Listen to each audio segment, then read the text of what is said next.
Donc nous nous sommes réunis ce matin avec les acteurs concernés par la collecte et le traitement des statistiques du tourisme. Dans le cadre de la politique de relance de ce secteur, le gouvernement avait sollicité la Banque mondiale pour qu'elle l'accompagne avec un certain nombre de volets, dont le traitement des informations touristiques. Vous savez que dans les secteurs marchands comme le tourisme, tout se quantifie en termes d'arrivée, de nuitées, de recettes. Donc les statistiques occupent une place centrale dans le processus d'analyse de ce secteur, mais également constituent des outils d'aide à la décision, aussi bien pour l'État, les opérateurs privés qui travaillent présentement, comme les investisseurs qui sont intéressés par ce secteur.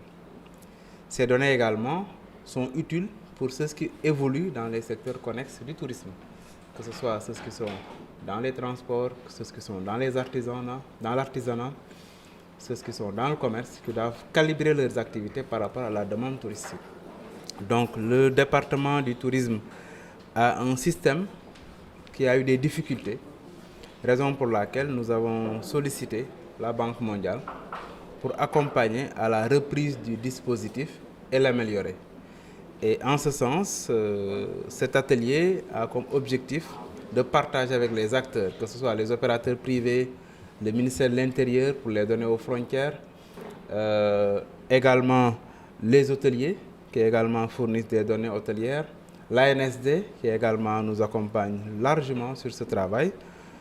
L'objectif de l'atelier, donc, c'est de partager le travail qui va être fait en 2 phases avec l'appui d'un cabinet conseil, en l'occurrence AD Conseil.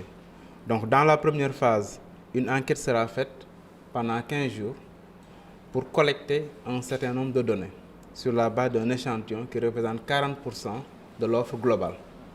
Et à l'issue de cette enquête, des données seront publiées en juin. Et au-delà de cela, les services régionaux du tourisme, avec l'appui du cabinet conseil, vont continuer le travail pour qu'en fin 2016, qu'on puisse avoir des données à jour sur 60%, sur les 60% restants, ce qui nous permettra d'avoir des données à jour sur 100% des capacités d'accueil enregistrées au Sénégal, avec également des données au niveau des postes frontaliers. Il n'y a pas d'indisponibilité de données. Nous sommes dans un contexte d'amélioration du dispositif. Parce que depuis 2007, nous avons surtout travaillé avec les données aux frontières. Les données hôtelières étaient collectées mais étaient incomplètes. Aujourd'hui, le travail consiste à compléter les données hôtelières. L'avantage de ces données hôtelières, c'est que ça permet d'avoir des informations sur le tourisme international, mais également sur le tourisme interne. Vous savez qu'aux frontières, on a les touristes qui traversent nos frontières, donc c'est les touristes internationaux. Mais le tourisme interne est un pan important de la demande touristique sénégalaise.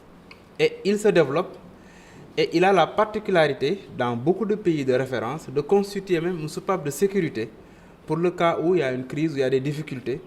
Mais également, les Sénégalais, il faut qu'ils aspirent à passer des vacances dans leur pays.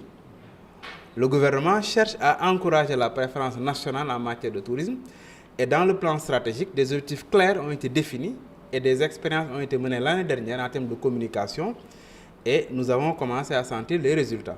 Mais ces données du tourisme interne, on ne peut pas les avoir avec les statistiques aux frontières. C'est les statistiques hôtelières qui nous permettent d'avoir des indicateurs beaucoup plus fiables. C'est la raison pour laquelle, avec l'appui de la Banque mondiale, on a insisté pour que les données au niveau des hôtels soient beaucoup plus exhaustives et beaucoup plus à jour.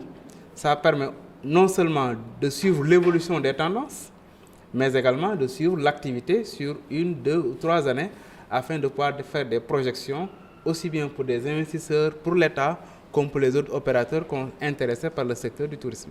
Le programme, globalement, fait un investissement de 29 millions de dollars, dont 22 millions destinés à la restauration des plages de Saly et 7 millions destinés à l'accompagnement du secteur pour relancer le secteur du tourisme. Donc c'est le projet Croissance et Compétitivité qui a un volet tourisme. Donc dans le volet tourisme, donc comme j'ai dit, il y a la restauration des plages, mais il y a le programme de relance. Donc c'est une durée de 5 ans. En réalité, le projet démarre en 2017.